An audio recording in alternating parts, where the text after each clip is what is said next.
Ah,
bueno, los que estaban admitidos siguen admitidos. Está bien.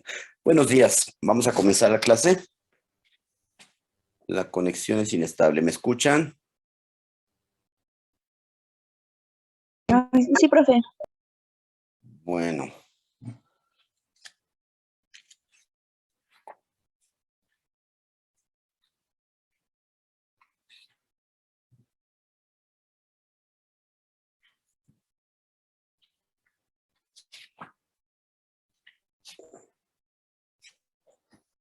Bueno, ya tengo los resultados de sus exámenes, pero fueron muy malos.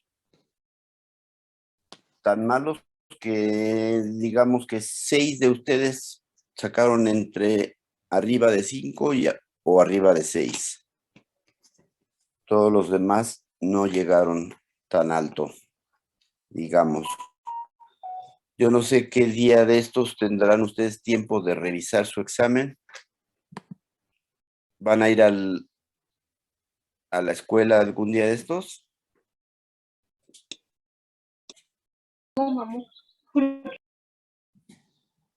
Algunos van el jueves, profesora, y otros también estamos aquí el día de hoy. ¿Están en la escuela ahorita? Bueno, yo voy a llegar a la escuela a las 9. ¿Ustedes a qué hora podrían revisar el examen? Los que estén hoy. Es que hay unas secciones que podrían, creo que después de las 11 de la mañana y otros después de las 12 de la tarde. Unos después de las... ¿Qué hora de la mañana? De las 11 de la mañana. 11. Ah, es que no te oí bien. Bueno, pues, ¿saben dónde estoy? Estoy en el departamento de bioquímica, que es el último edificio. Segundo piso, primera puerta a mano derecha. Ujú. O sea, entran, planta baja, primer piso, segundo piso, después del piso de los laboratorios, el siguiente, primera puerta a mano derecha. Ujú. Ahí me encuentran para revisar los exámenes, porque les fue bastante mal. Bueno, entonces comencemos con la clase y estaba compartiendo la pantalla, nada más que me sacó la internet. Bueno, entonces la clase pasada estábamos hablando, estamos en el tema del ciclo de Krebs, ¿verdad? Estamos viendo lo que le sucede al piruvato cuando se trata de una célula aeróbica. El piruvato se va a ir a las mitocondrias y esta diapositiva no es la que yo había corregido. ¿Será que no la... Déjenme ver, que no la cambié o qué pasó? Porque, no, es esta otra, sí. Es que tiene el esquema ya un poquito más corregido. Es de acuerdo, entonces aquí también.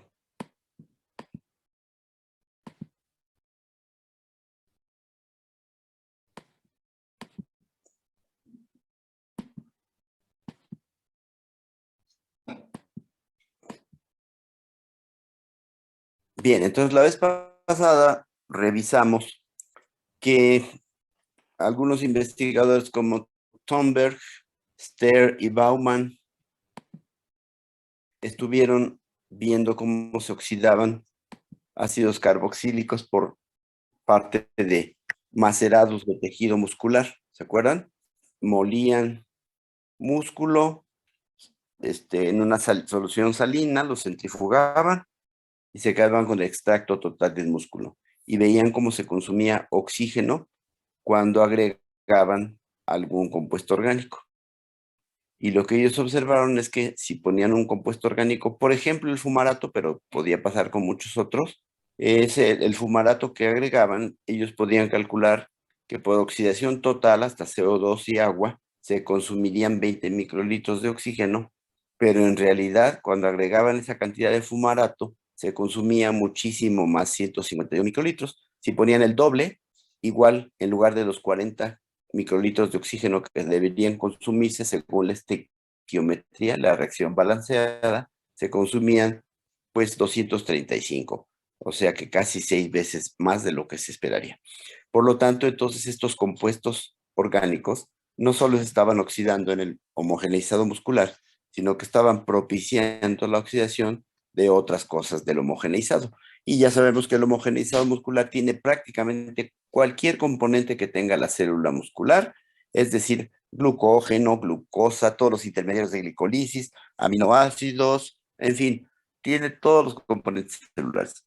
Entonces, estos compuestos orgánicos, el fumarato entre ellos, pero otros también, propiciaban el consumo de oxígeno, propiciaban la oxidación de otros compuestos, estaban acelerando la oxidación en el proceso que conocemos como el ciclo de Krebs, ¿de acuerdo? Y eso se midió, el consumo de oxígeno se medía en este aparato. ¿Alguien se acuerda cómo funcionaba el aparato más o menos rápido que quiera describirlo?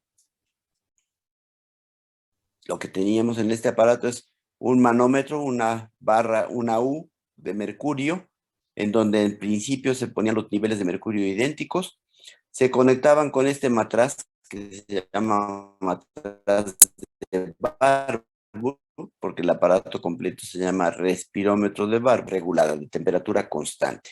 Y ese matraz de Barbour tiene 3 compartimientos. El compartimento principal, que es el que está en el matracito tipo Erlenmeyer, alrededor de este siguiente compartimento, que es el compartimento más pequeño, así se vería por debajo. En el compartimento principal se pone el extracto muscular, en el pequeño se pone un papel saturado con hidróxido de potasio, ¿se acuerdan para qué? Y luego en la rama lateral se coloca la sustancia que queremos ver cómo se oxida, que queremos saber cuánto oxígeno se va a consumir cuando se oxide. Entonces, lo primero que se hacía era registrar el consumo de oxígeno del homogeneizado muscular. ¿Por qué consume oxígeno el homogeneizado muscular solo, sin poner aquí nada? Ponemos en el recipiente principal homogeneizado muscular, ponemos hidróxido de potasio en el compartimiento pequeño, en un papelito saturado con hidróxido de potasio muy concentrado. ¿Y qué sucede?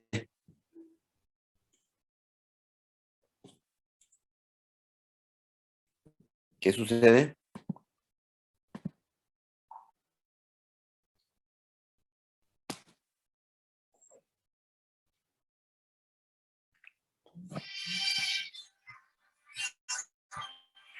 Estoy en clase,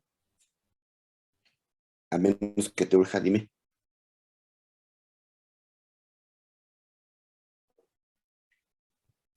Bueno, entonces, ¿qué pasaba con el homogeneizado muscular cuando lo ponemos aquí afuera y tapamos el matraz? ¿Qué sucede?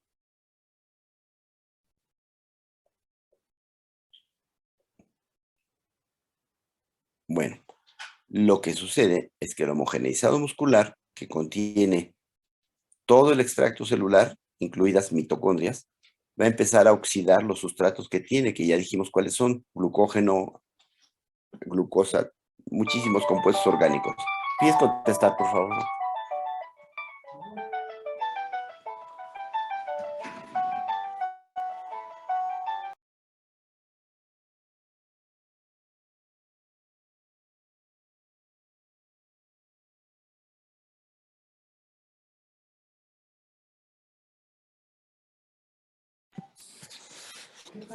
Bueno, entonces, ¿alguien quiere describir lo que pasa?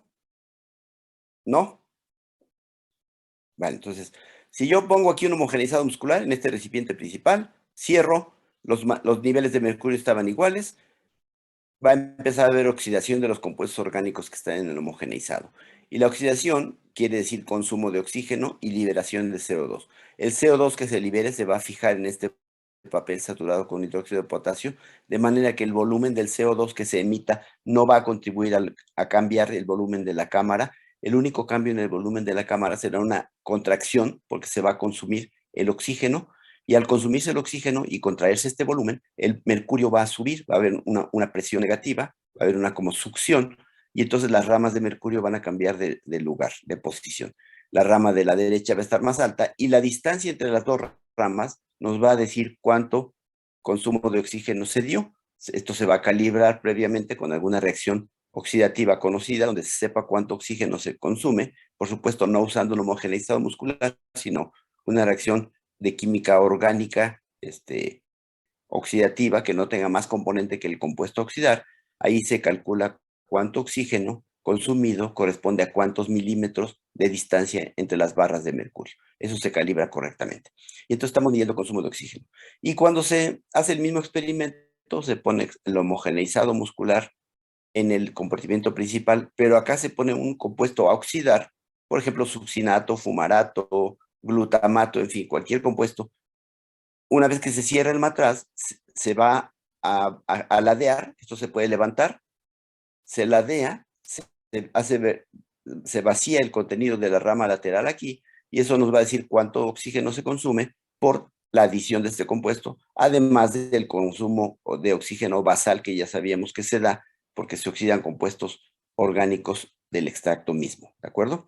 Y de esta manera se observó pues que varios compuestos provocaban consumo de oxígeno, entre ellos estos compuestos.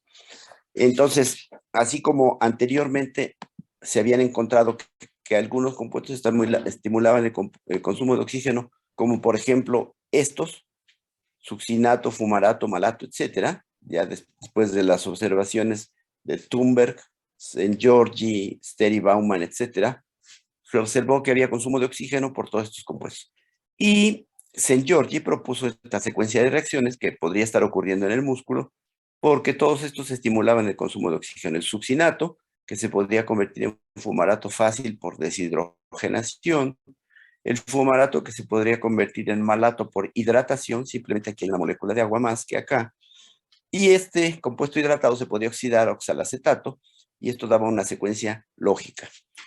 Otra secuencia más o menos lógica es la que encontraron Martius y Knoop, que por ejemplo el cítrico, el ácido cítrico, que también se podía agregar y se oxidaba rápido en el tejido muscular, en el homogeneizado muscular, se podía convertir en ácido cisaconítico, esto es si perdía CO2, este tiene 6 carbonos, bueno, no es cierto, cisaconítico si se deshidrataba nada más.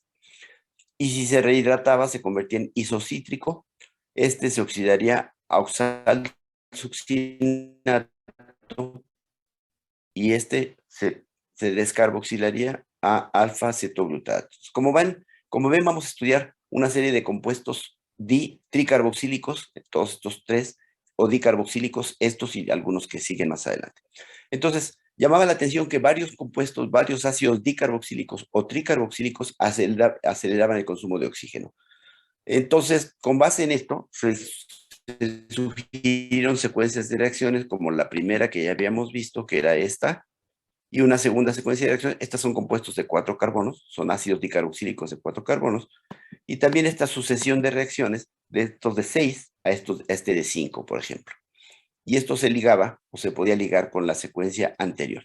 Entonces, vamos a ver qué es lo siguiente que se hizo. Primero que nada, sí me interesa saber, ¿me están escuchando bien?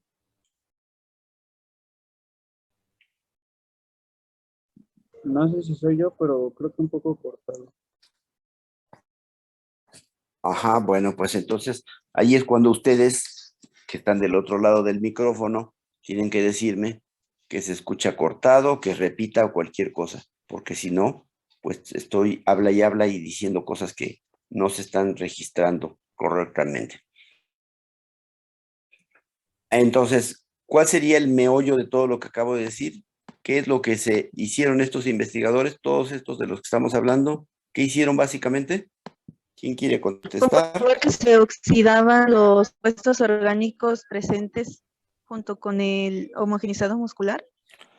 Ajá, usaron compuestos orgánicos, los agregaban a un homogeneizado y veían que se oxidaban esos compuestos, pero que además provocaban esos compuestos la oxidación de algo más, porque la cantidad de oxígeno que se consumía era mucho mayor a la que se esperaría por el balanceo de la oxidación de este compuesto que se había agregado. Y todos esos compuestos que estimulaban la oxidación de otros compuestos son intermediarios del ciclo de Krebs, que tienen 4, 5 o 6 carbonos, ¿de acuerdo? Entonces vamos a hablar de cómo se dilucidó la estructura completa o la secuencia de reacciones del ciclo de Krebs completo. Ajá. Y entonces esto fue la base. Estos compuestos, ya había unas secuencias lógicas de reacciones como esta. Todas estas reacciones tenían una lógica, pero también esta secuencia de reacciones era lógica. Citrato, cisaconitato, isocitrato, reacciones muy sencillas. Este se convierte en este si se deshidrata, este se convierte en el que sigue si se rehidrata, este si se oxida se convierte en el siguiente compuesto, y este si se descarboxila, como es un beta cetoácido, se descarboxila muy fácil, pierde este CO2 fácilmente, se convierte en el compuesto de 5 carbonos siguiente. Y este de 5 carbonos, si se oxida, se convertiría en el primero de los que vimos hace rato, que sería el Profe, succinato. Sí, disculpe, estoy explicando algunas reacciones que siguen la diapositiva del respirómetro de Warburg. Ah, no cambiaron la diapositiva. Caray. Sí, estoy explicando otras cosas. Déjenme No ver cambió. qué pasará. Déjenme recompartir a ver si de esta manera tenemos más éxito. ¿Se sigue viendo el respirómetro? Sí, profe. Ay, caray, ya no me acuerdo cómo se resuelve este asunto. New share.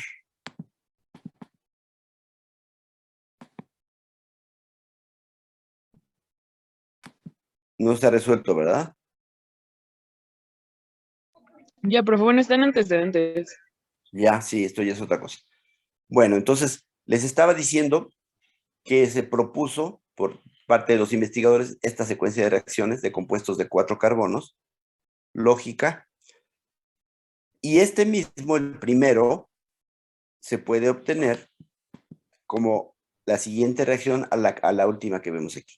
Es decir, que esta secuencia de reacciones también es lógica. De aquí para acá hay una deshidratación, de aquí para acá una hidratación, de aquí para acá una deshidrogenación, una oxidación y de aquí para acá una descarboxilación. Y este alfa-glutarato descarboxilándose daría el primero que vimos hace rato. Entonces, todo esto sugería toda una secuencia de reacciones que implicaba estos 5 compuestos y después los 4 que vimos hace rato. Bueno, entonces, para seguir entendiendo qué pasaba en el ciclo de Krebs, fíjense los experimentos que se hicieron. Krebs observó, esto fue interesante, porque el ciclo de Krebs es un proceso totalmente aeróbico. El ciclo de Krebs no ocurre completo si no hay oxígeno. Es absolutamente dependiente de oxígeno. Curiosamente a Krebs se le ocurrió estudiar lo que pasaba en ausencia de oxígeno en el homogeneizado muscular. Cosa rara, porque les digo, el ciclo de Krebs es eminentemente oxidativo, requiere mucho oxígeno. Pues Krebs observó que cuando se analizaba un homogeneizado muscular, me cito, sí, ¿sí me escuchan? ¿Alguien me escucha? Sí, profe, pero se escucha muy cortado. Bueno, vamos a ver, vamos a seguir hablando. Eso es lo que tienen estas clases. Entonces, Krebs observó la acumulación de citrato cuando ponía el homogeneizado muscular en ausencia de oxígeno. Les digo que esta es una condición muy especial y un poco rara, porque el ciclo de Krebs es totalmente oxidativo, usa mucho oxígeno. Bueno, el ciclo mismo no utiliza oxígeno, pero está muy ligado al uso de oxígeno. Entonces, cuando Krebs analizaba extractos musculares en ausencia de oxígeno, observaba la formación de este compuesto, el ácido cítrico. El citrato se acumulaba en el ciclo de Krebs. Y entonces lo que Krebs propuso es que el citrato se formaba a partir de un compuesto de 2 carbonos y uno de 4 carbonos y uno de 3. El citrato tiene 6. 4 carbonos más 3 son 7. Pero lo que él propuso es que esos 4 carbonos y 2 más reaccionaban, y 3 más, perdón, reaccionaban, y al mismo tiempo se desprendía CO2, lo que nos daba ya el citrato. Entonces, Krebs observó la acumulación de citrato en ausencia de oxígeno. Insisto, leo aquí, condición rara, dado que el ciclo de Krebs es netamente aeróbico. Sin embargo, cuando hay oxígeno, no se acumula el citrato en forma apreciable. ¿Por qué no se acumula el citrato en presencia de oxígeno? Pues porque se convierte rápidamente en los demás componentes, los que se ven aquí. ¿De acuerdo? De esta manera, el citrato estaría ligando al ciclo de Krebs con la glicolisis. Es decir, el piruvato, que es el producto del ciclo de Krebs, se estaría asociando con un compuesto de 4 carbonos. Eso daría 4 más 3, 7 carbonos. El piruvato tiene 3. Pero al mismo tiempo, según Krebs, ocurría una descarboxilación y eso generaba el citrato. Y no lo podía ver en ausencia de oxígeno porque rápidamente se consume y se convierte en otros. En presencia de oxígeno, quiero decir, no lo podía ver porque se consume y se convierte en otros. Pero en ausencia de oxígeno sí observaba la acumulación de este compuesto en alguna proporción. ¿Por qué? Porque el ciclo no podía marchar completo, se detenía muy pronto en las primeras etapas. Después se hizo otro experimento que dio pie a un montón de experimentos curiosos. Ya habíamos visto esto en la glicolisis. Habíamos visto cuando estudiamos la glicolisis que si se colocaba, por ejemplo, fluoruro, había la acumulación de ciertos intermediarios de la glicolisis. Si se agregaba a un extracto de levaduras, a un macerado de levaduras, si se agregaba yodo acetato, igualmente se acumulaban intermediarios de la glicolisis. Entonces, con esos antecedentes, se les ocurrió empezar a agregar al homogeneizado muscular, pues, distintos compuestos. Y lo que hizo Krebs, concretamente, fue, puso al homogeneizado muscular, le agregó piruvato y oxalacetato, pero hizo esto en ausencia de oxígeno, es decir, en un matraz en donde no había oxígeno prácticamente, mezcló el homogeneizado con piruvato y oxalacetato. ¿Y qué es lo que encontró? Que se formaba citrato. Esto siempre en condiciones extrañas, porque les digo que el ciclo de Krebs ocurre en presencia de oxígeno. Krebs lo estudió en ausencia de oxígeno, se acumulaba citrato. Y esto ligaba la glicolisis con el ciclo de Krebs, porque hemos visto que aparentemente varios compuestos de 4 carbonos, estos compuestos de 4 carbonos son parte del ciclo. Y aquí él propuso que este compuesto de 4 carbonos, que se llama oxalacetato, reaccionaba con el piruvato para dar, son 7, pero al condensarse como citrato, se desprendía CO2. Entonces, esta es la reacción que según Krebs iniciaba el ciclo. Y fue importantísimo porque esto ligó la glicolisis, porque el producto de la glicolisis es el piruvato, con el oxalacetato, que es un intermediario del ciclo de Krebs, y entonces esto ya explica cómo el citrato comenzaría el proceso. Por eso se llama el ciclo del ácido cítrico, porque es el primer compuesto que se forma usando un intermediario de la glicolisis, que es el piruvato, ¿de acuerdo?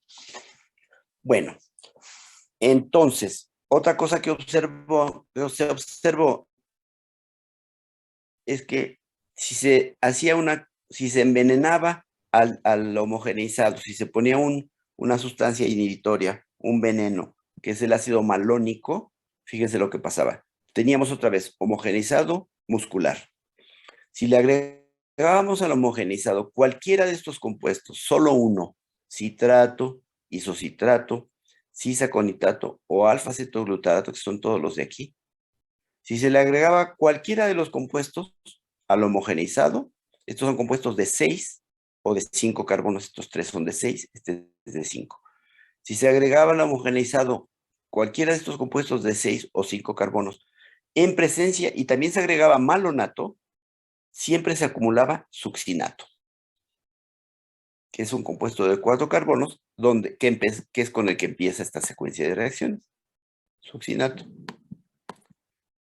Pero si se agregaba también cualquiera de estos 4, cualquiera de estos 3, o desde luego, cualquiera de estos 3 compuestos, o al homogeneizado muscular, o sea, fumarato, malato, oxalacetato, fíjense bien, o el succinato, por supuesto, si se agregaba cualquiera de ellos al homogeneizado muscular, pero en presencia también de malonato, que es un inhibidor, siempre se acumulaba succinato.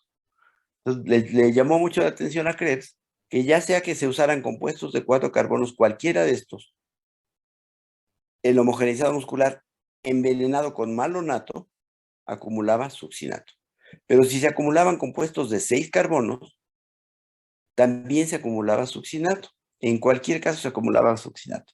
Y como ya vimos que hay una secuencia de reacciones aquí, y una secuencia de reacciones entre estos también, pues esto conectaba a esta secuencia con esta otra. Y entonces eso sugería que el malonato estaba provocando algo curioso. Fíjense bien, vamos a ver el ciclo de Krebs por primera vez. Aquí lo tenemos. Voy a leer el texto que está aquí a la izquierda, que es más o menos lo que les he venido diciendo, y ahorita lo revisamos en contexto con este ciclo ya como lo propuso, casi como lo propuso Krebs.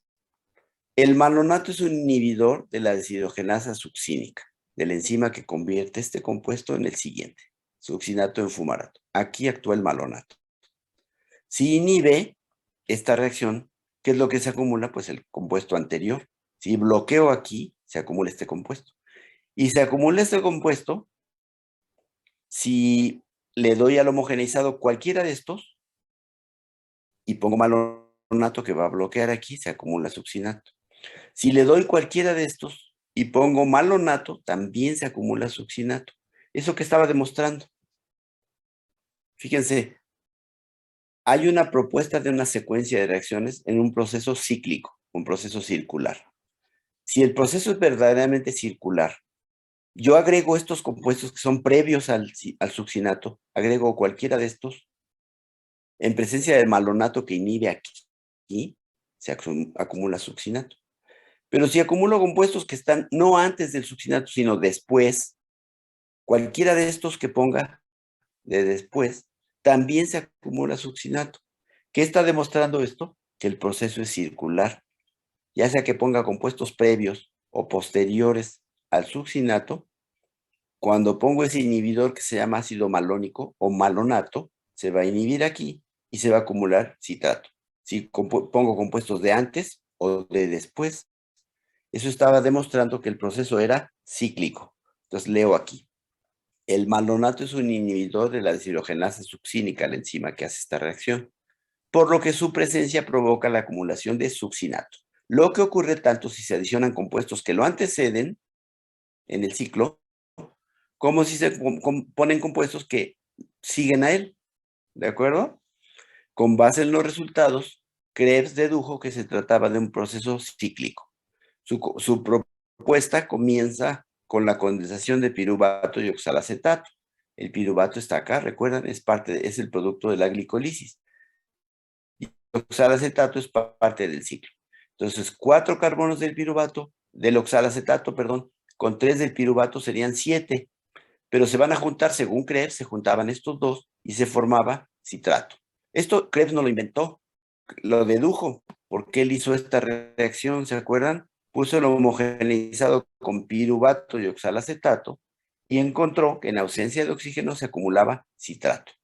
Ya dijimos que en presencia de oxígeno no se acumula citrato, porque en presencia de oxígeno estos dos podrán reaccionar, se formará el citrato, pero no se acumula porque inmediatamente se convierte en los demás. El ciclo de Krebs ocurre rapidísimo, son reacciones a velocidades tremendas, ¿de acuerdo?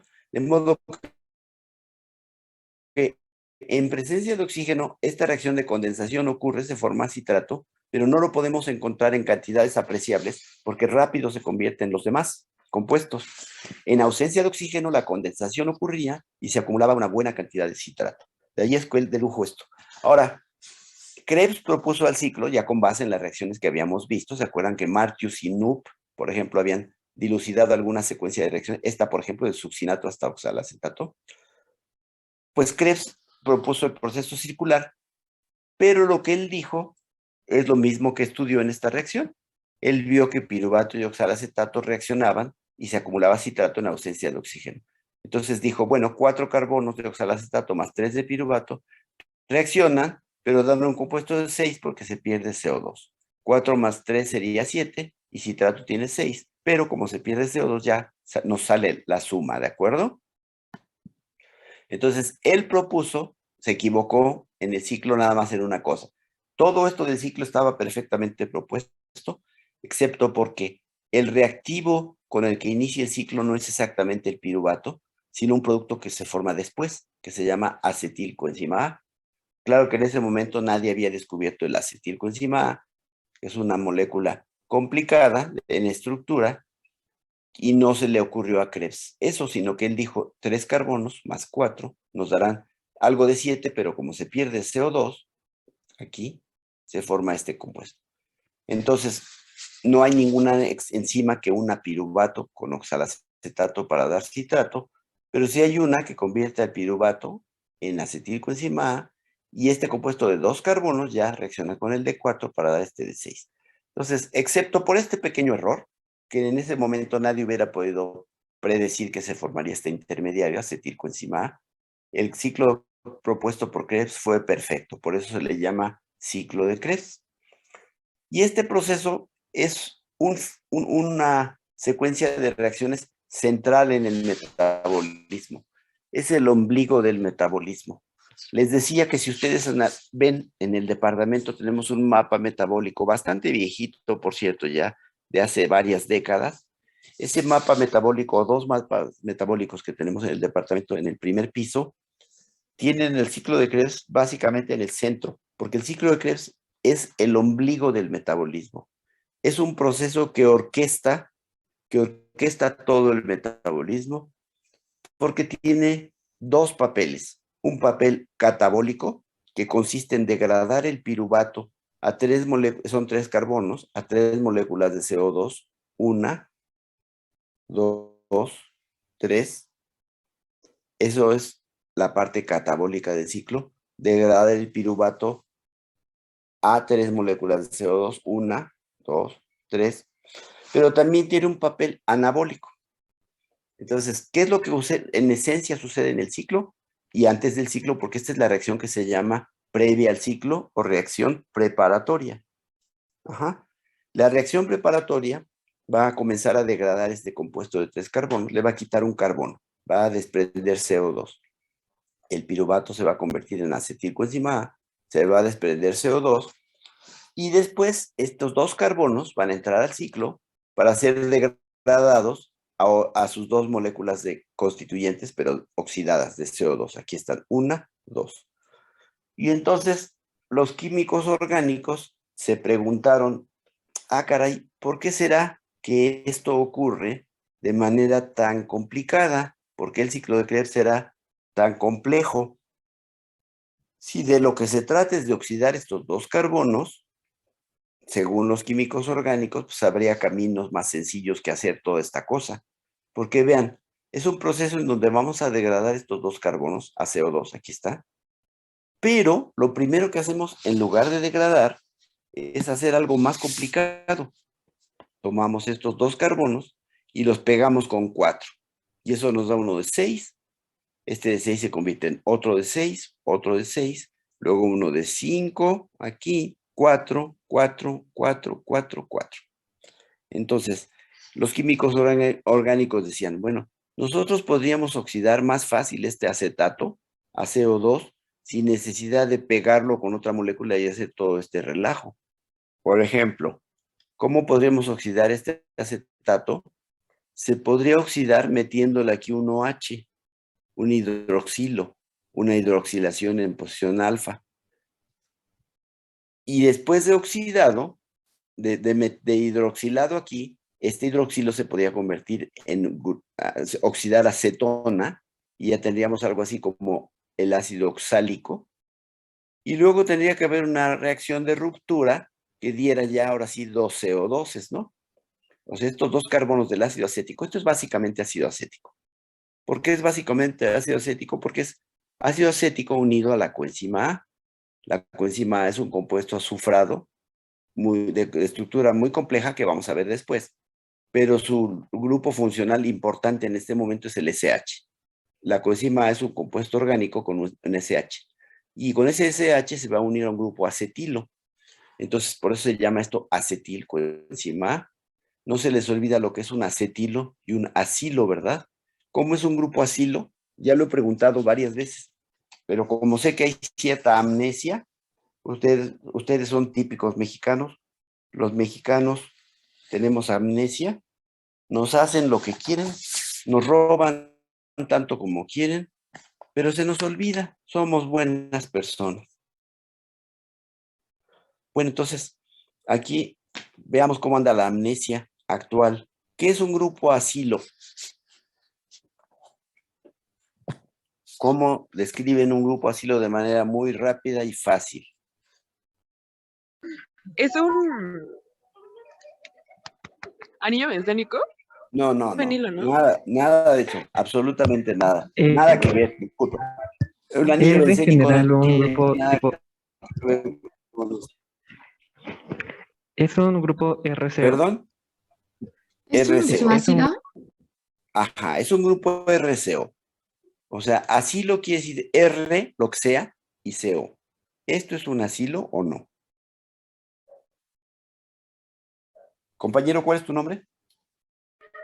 Lucas, Lucas, de acuerdo.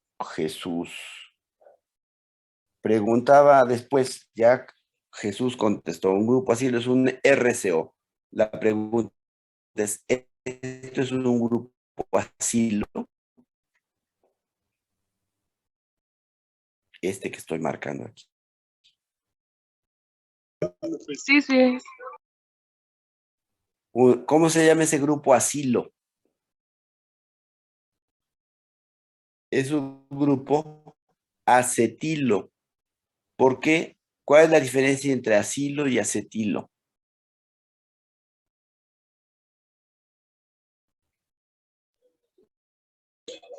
el radical.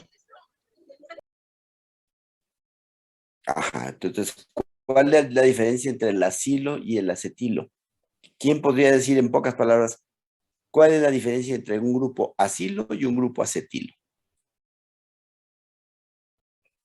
Pues en el acilo es R y podría ser cualquier cadena hidrocarbonada, pero el acetilo ya es un CH3. De hecho, no solo hidrocarbonada, ¿eh? Cualquier cadena de aquí. Sí. Aquí es metil. Ya. Va de nuevo. La conexión es inestable, sí. Estábamos distinguiendo entre acilo y acetilo. Y una compañera, ¿qué fue quién? Morales. Mariana Morales dijo que el grupo R va a distinguir entre un acilo y un acetilo. Aquí podría ser cualquier grupo y con este CO, eso se llama acilo de manera genérica, ¿de acuerdo? Así como hay perro de manera genérica, es un cuadrúpedo, mamífero, bla, bla, bla, con ciertas características, ¿verdad? Un perro. Bueno, pues un perro Cocker Spaniel es un perro, una raza muy particular de perro, ¿verdad? Entonces, el acilo es lo genérico, es el perro. Pero si tiene 2 carbonos, como este, se llama acetilo. Si tiene 3, ¿cómo se llama? Si tuviera CH3, CH2, ¿cómo se llamaría? Con 2 se llama acetilo. Con 3 se llamaría... Propilo. Ustedes tienen que... Propionilo, sí. Propilo es un grupo CH3, Sí, perdón. CH2, CH2. Propil. Propionilo, porque es un ácido carboxílico. Propionilo. ¿Cuál es tu nombre?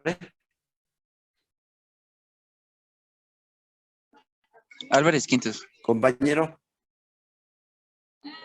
Álvarez Quintos. ¿Caso otra vez? Bueno, entonces, un grupo asilo No, es fue un mi compañero RCO. Álvaro. Ya lo anoté. Anoté a Álvarez y a Lucas y a Morales hasta ahorita. ¿De acuerdo? Entonces, esto se los enfatizo mucho porque luego vamos a ver los lípidos y ahí hay muchos grupos acilo y tienen que distinguir entre un acilo y un acetilo. Entonces, este se llama acetilo porque esto es ácido acético, pero si fuera propiónico sería propionilo o si tuviera 4 carbonos sería butirilo, ¿de acuerdo? Entonces, esto se llama acetilcoenzima. Entonces, los químicos orgánicos dirían, a ver, ¿qué es lo que quieres hacer aquí? Oxidar este compuesto de 3 carbonos. O sea, aquí se oxidó un poco y se perdió el primer carbono. Y luego para oxidar estos 2 carbonos, los químicos orgánicos dirán, ay, pues yo no lo pegaría con 4 carbonos y formaría todas estas cosas.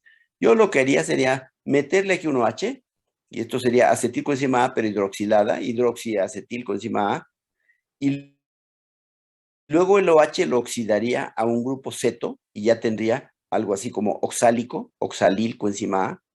Y después al oxálico yo lo partiría en 2 y ya tendría 2 CO2. Y ya acabé. ¿Para qué voy a pegar 2 con 4 y formar todas estas cosas para quitar estos CO2 si lo puedo hacer mucho más rápido? Puedo evitarme que se formen todas estas cosas, nada más oxidando esto. Meter un OH, oxidarlo, romper. Bueno, entonces, ¿dónde está la respuesta? ¿Por qué en lugar de oxidar rápida y fácilmente este compuesto de 2 carbonos para convertirlo en sus 2 CO2 constituyentes, se tiene que condensar con este de 4 y formar estos 2 y aquí sí, ahora sí perder los CO2? ¿Por qué? ¿Cuál será la clave? ¿Por qué creen que en la célula, en lugar de buscar un camino rápido, estoy hablando de la evolución, ¿no? Todo lo que vemos en las células es resultado de millones de años de evolución. Aunque los creacionistas digan que que la Tierra tiene 8,000 años, algo así dicen, casi le ponen fecha precisa, 8,000 años, lo cual es la cosa más ridícula del mundo. El creacionismo no parece ir acorde con los experimentos que hoy se pueden hacer, sino que los componentes de los seres, de los organismos vivos, los procesos metabólicos, se han desarrollado después de millones de años de evolución. Entonces, la pregunta sigue siendo, ¿por qué esto no se oxida rápido? ¿Por qué no se diseñó evolutivamente un proceso que simplemente oxida esto rápido, que le mete un OH, que luego lo oxide y luego lo rompa en 2 y ya tenemos esta molécula convertida en 2 CO2, como sucede eventualmente aquí en el ciclo también? ¿Por qué creen que en lugar de irse por un camino mucho más corto y más sencillo para la célula, se hizo toda esta cosa? Se condensan 2 con 4, se forma uno de 6, otro de 6, otro de 6. Ahora sí ya empieza, bueno, perdón, de 6, otro de 5, 4, 4, 4, 4, 4, y así. ¿Por qué se tendría que pegar este de 2 con este de 4 y hacer todo este proceso en lugar de simplemente oxidar? Si desde lo que se trata de quitar estos 2 Porque gracias a eso carbonos podemos con tener... CO2. ¿Sí puedo seguir? Sí, sigue. Porque gracias a todas esas reacciones, pues estamos obteniendo, como ahí se ve, pues algunos productos que son compuestos de alta energía, que son necesarios pues para los procesos ajenos o que son que siguen a partir de los intermediarios que genera el ciclo de Krebs, ¿no? Sí. Bueno, tienes razón en parte, porque dices que gracias a esto formamos compuestos de alta energía. Sí, lo que pasa es que aquí hay reducciones y las reducciones, las oxidaciones, mejor dicho, las oxidaciones como estas que estamos viendo aquí y acá, etcétera, son muy exergónicas, liberan mucha energía y la podemos guardar como ATP. Eso es verdad, pero también si oxidáramos aquí directo si le metemos un OH, se va a formar... Es para que sea como que estable la molécula, ¿no? No, ¿cuál molécula? Nuestro compuesto, perdón, nuestro compuesto. No, pero ¿cuál compuesto? O sea, dices para que sea estable nuestro compuesto, pero si hay un montón aquí. No es una cuestión de estabilidad. Decíamos, la oxidación podría ocurrir aquí directo. Si hago una oxidación, compañero, que estabas hablando hace rato, si hago una oxidación, también esa oxidación va a liberar energía. Después una segunda oxidación que les propuse aquí, primero hidroxilar y luego convertir en cetona y luego romper, todo eso podría liberar energía y formar compuestos reducidos. ¿Por qué entonces tomarse la molestia de formar compuestos más complicados y pasar por todo este rollo?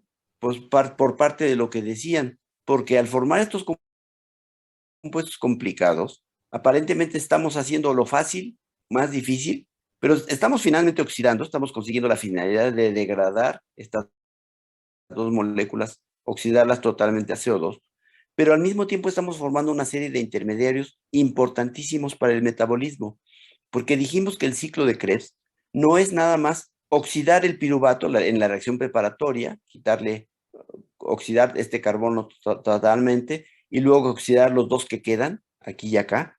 No se trata solo de degradar. El ciclo de Krebs no es un proceso catabólico nada más, es un proceso anfibólico. Eso significa que nos va a dar lugar a muchos intermediarios importantísimos en el metabolismo. Quiere decir que al piruvato sí lo voy a oxidar, lo voy a convertir en acetilcoenzima A y luego lo voy a oxidar aquí y acá y voy a desprender el CO2. Pero también estos intermediarios que se formen, que son intermediarios del catabolismo, van a ser intermediarios anabólicos. O sea que yo meto el piruvato aquí y formo estos compuestos, pero estos compuestos los puedo sacar del ciclo, me los puedo llevar a otro lugar. Por ejemplo, si me llevo el ácido málico a otro lugar, ¿a qué lugar me puedo llevar el ácido málico? Algo que ya vimos en el curso, que es, por cierto, materia ya del tercer parcial y no hemos hecho más que el primero. Tenemos que programar a la mayor brevedad el segundo parcial, entre otras cosas porque es un parcial muy chiquito. Ahí normalmente les va mejor, aunque no deben confiarse. El segundo parcial va a incluir carbohidratos, compuestos de alta energía y nociones de energética y enzimas. Ese es el segundo parcial, es muy chiquito. De modo que mientras más pronto mejor, porque el tercer parcial, ¿para qué los asusto? El tercer parcial va a ser de miedo. Va a tener la glicolisis, la inversa de la glicolisis, el metabolismo de glucógeno, ciclo de Krebs, cadena respiratoria y fosforilación oxidativa. Todo eso va a tener. Ah, y ciclo de las pentosas, que se me olvidó. Entonces va a ser algo espeluznante ese tercer parcial. Por eso, traten de apurarse lo más posible para presentar el segundo en la fecha más cercana que se pueda, por su propio bien, para que no se acumulen tanto los exámenes. Bueno, el asunto es que entonces el ciclo de Krebs va a degradar al piruvato, sí, pero va a formar intermediarios. Y estos intermediarios, por ejemplo, este de 6 carbonos que se formó aquí, o estos dos de aquí, se pueden sacar a otros lugares. Los demás intermediarios también. Y les decía, el malato, ¿alguien se acuerda a dónde se va el malato? ¿Dónde se puede ir el malato? Es difícil porque aquí escuchan la clase, si ustedes no van y la repasan, no estudian por su cuenta, y no en las diapositivas, sino buscando fuentes, textos de bioquímica, en la red misma también hay muchísima información. Ahorita lo que sobra es información, lo que falta es tiempo para asimilar. Entonces, ¿qué les decía? Que el malato, se nos olvidó a dónde se puede ir, porque hay que estar repasando constantemente y porque vino la famosa Semana Santa y la Semana de Pascua.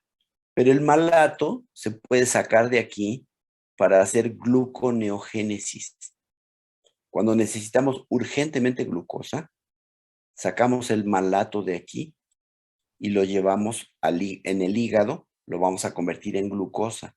Entonces el malato viene de ¿dónde? Puede venir de piruvato, y el piruvato puede venir no solo de carbohidratos, como estamos acostumbrados, de la glucosa, no. Puede venir de varios aminoácidos. Varios aminoácidos se convierten en piruvato, ¿de acuerdo? Entonces, el acetilcoenzima A se condensa con oxalacetato y da citrato. Y esto va a dar la vuelta y nos va a dar el malato y esto se va a ir a glucosa, ¿de acuerdo? Entonces, el malato se puede sacar a gluconeogénesis. El fumarato se puede sacar de aquí para hacer bases nitrogenadas. El alfa-cetoglutarato, que se forma aquí, se puede sacar para hacer ácido glutámico y otros aminoácidos, glutamina, prolina, etc. Entonces, los intermediarios del ciclo de Krebs no son intermediarios netamente catabólicos. No se trata solo de destruir esta molécula a sus 3 carbonos constituyentes oxidados como CO2. Se trata de formar todos estos intermediarios para que sean un surtidor, como una fuente de donde podemos tomar distintas moléculas para formar distintas cosas. El oxalacetato, por ejemplo, simplemente transaminándolo, lo convertimos en ácido aspartico, que es un aminoácido también. El alfa-cetoglutarico en ácido glutámico, el fumárico en bases nitrogenadas, y así. Entonces, el ciclo de Krebs es un proceso que llamamos anfibólico. Anfi quiere decir ambos, bólico, metabólico. Entonces, es un proceso metabólico que implica catabolismo, porque se destruye el piruvato y sus 3 carbonos constituyentes, pero también anabolismo, porque los intermediarios que se forman se pueden sacar para muchos procesos biosintéticos. ¿De acuerdo? Entonces, el ciclo de Krebs es el sitio donde van a confluir muchas cosas, porque igual las bases nitrogenadas se van a degradar y llegar a fumarato, los aminoácidos se van a degradar y llegar a alfa-cetoglutarato, a oxalacetato, a succinico enzima A, etc. Los lípidos se van a degradar a acetato, acetilcoenzima A. Los terpenoides, los esteroles también se convierten en esto. Entonces, a partir de ácidos nucleicos, de proteínas, de lípidos, podemos llegar aquí, confluir en este proceso catabólico. O podemos sacar todos estos de aquí para el anabolismo, los podemos sacar para construir cosas. ¿Se acuerdan? El catabolismo se concentra en el ciclo de Krebs. Aquí van a confluir para destruirse muchas moléculas. Pero de aquí se van a sacar, ahí se va a radiar, etcétera, usando los intermedios del ciclo de Krebs. Entonces es un proceso anfibólico, ¿de acuerdo? Bueno, los del examen, me preguntan en el chat si podemos acordar el examen. Acuérdense que el examen, yo lo prefiero extra clase porque además tiene que ser presencial. Sería buscar una buena fecha para que además dispongan de más tiempo. Este examen que sigue es cortito, no creo que tarden ni de broma más de 2 horas, pero el tercero puede ser un poquito más largo de 2 horas, entonces sería deseable que dispusieran de más de 2 horas para el examen. Y ustedes pongan la fecha, propónganmela, yo tengo algunos compromisos, pero si no se traslapa con ninguno de ellos, si no, pues lo platicamos y le llegamos a un acuerdo final. ¿Qué día les acomoda? Porque tendría que ser un examen presencial, aunque tengamos resultados desastrosos como los que vimos. 6 personas sacaron entre 5 y 6 y todos los demás sacaron menos que eso. Entonces, bueno, alguien sacó hasta un glorioso 6.5. Justamente uno de los que... También estaría bien un jueves, profesor. ¿Un jueves a qué hora sería bueno? Pues es que como tenemos de 7 a 9 y después tenemos 2 horas libres, entonces sirve para que tengamos más tiempo. Pero, claro, podríamos tener clase presencial y luego el examen. Sí, podría ser en el departamento de bioquímica. ¿De acuerdo? Clase de 7 a 9 y luego el examen. ¿Están de acuerdo?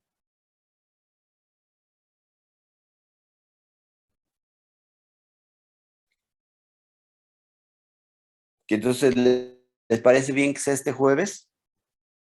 No, profe. Bueno. Lo podremos... ¿Perdón? Le decía que si no puede ser primero el examen y después la clase. Sí, puede ser primero el examen y después la clase, claro. ¿Por qué no? ¿Ustedes a las 11 qué tienen? Ya tenemos clase. Ecología. ¿Qué clase? Ecología. ¿Y Ecología. no la podrían tener presencial? Pues quién sabe. Es ¿Por qué no que platican con su maestro? es que nosotros para esa materia tenemos un calendario y a veces vamos presencial y a veces no. De Y acuerdo. aparte creo que el grupo, unos van, o sea, con diferentes profesores. Entonces, Entonces, ¿les acomoda o no les acomoda el jueves de 7 a 9? sí, pero este jueves yo diría que no. O sea, para un poco más de tiempo para estudiar. Pues sí, miren, pero fíjense que ustedes tienen que ir estudiando más o menos con cierto ritmo, porque esto lo vimos hace un montón de tiempo. ¿Se acuerdan cuando vimos enzimas, etcétera? Ya vimos glicolisis, todo eso fue larguísimo, fueron un montón de sesiones.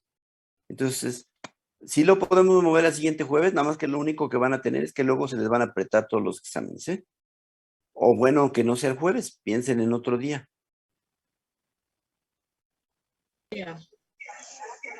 Es que, bueno, el jueves sí sería el mejor día porque pues sí tenemos un tiempo libre después de su clase. Bueno, entonces ustedes pueden estar presenciales de 7 a 9 y luego ya se lanzan a donde tengan que lanzarse a tomar sus clases que siguen, ¿verdad? Sí, profe. ¿Y la clase mía qué? Se van antes de que acabe. Porque ese va a ser un problema.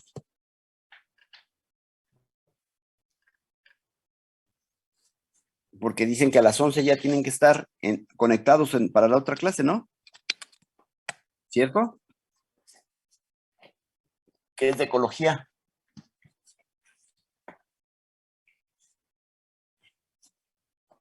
Pero bueno.